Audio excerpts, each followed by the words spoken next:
In this video, we will learn how to receive a payment to a customer's profile in just a few simple steps. There are two primary methods: adding the payment directly to the customer profile or creating a payment and then assigning it to a customer. However, in this video, we will focus on adding the payment directly to customer profiles. Let's get started. To begin, we will select any customer and then click the Add button.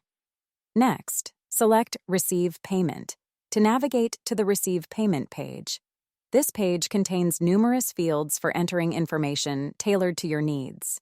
However, there are a total of 5 fields that require you to enter complete information, including customer, received on, method, amount, and applied payment. In the default state at this time, we only need to fill in information in the 2 fields that do not have information: amount and applied payment. I will proceed to fill in the information. The final step is to click the Submit button to finalize the payment creation. Voila! We have successfully added a payment directly to the customer.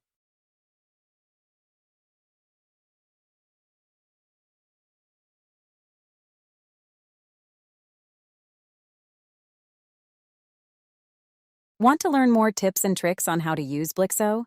Please like and subscribe. Not a Blixo customer yet? Want to grow sales, manage subscriptions, improve retention, and automate accounting? Sign up for Blixo today by visiting Blixo.com.